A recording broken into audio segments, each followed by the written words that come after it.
એમને કઈ બાબતો તમારી નથી ગમતી? એક અથવા એમને એવું માનો છો તો કે એમને તમારી બધી બાબતો ગમતી જ હશે? ગમતી જ હશે, હા. એમ? અને કઈ નહીં ગમતી હોય? ગમતી નથી એમાં તો એક માવો ખાવ ઈ, અને એક હું ક્યારેક ગરમ થઈ જાઉં ઈ એક ન ગમે. અચ્છા, તો તમે અત્યારથી એમની ઉપર ગરમ થાવ છો? કઈ બાબતમાં ગરમ થાવ તમે? એટલે કોક વાર વાત કરતા હોય ને તો એમાં એ કંઈક બોલે ને પછી હું કંઈક એનું વિરુદ્ધમાં બોલું, એટલે થોડુંક કંઈક થાય, ડખો થાય, એટલે પછી ગરમ થઈ જાય. એ કંઈક અવરું બોલે, હું કંઈક અવરું બોલું. પછી ગરમ થાવ પછી મનાવવાનું કોણ કરે? ઈ જ કરે ને, પછી આપણે થોડુંક કંઈ કરવાનું હોય કંઈ અચ્છા, એટલે દર વખતે તમે એવી અપેક્ષા રાખો જ કે ઈ જ મનાવશે એમ?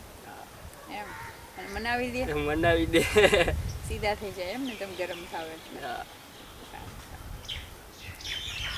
અચ્છા, હવે બધા આપણે છૂંદાવે છે અને એમાં ઘણી વાર પોતાના જીવનસાથીનું નામ લખાવે છે. તમે ક્યારે તમારા હાથ ઉપર કે અહીંયા ક્યાંય લખાવ્યું છે?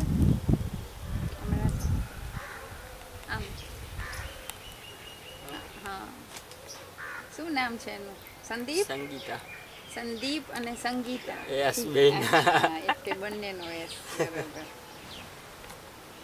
અચ્છા, હવે એમના વિશે તો તમે કીધું કે એમને આ નહીં ગમતું હોય કદાચ, પણ તમને તમારા પાર્ટનરના કયું ગુણ છે અથવા તો કઈ બાબત એવી છે જે તમને બહુ ગમે છે?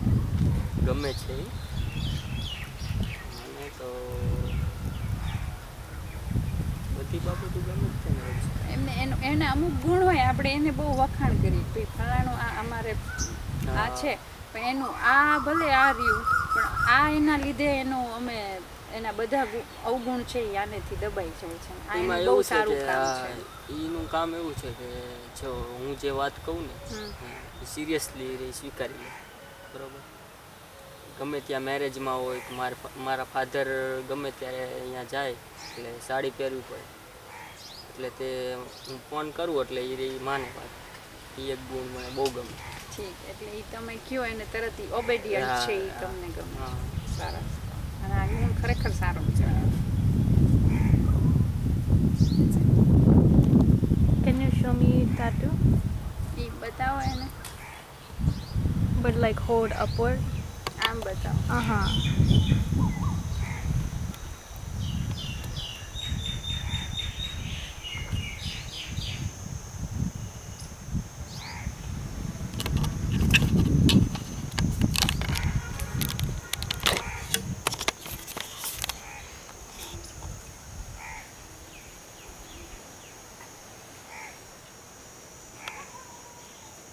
And it stands for Sangeeta?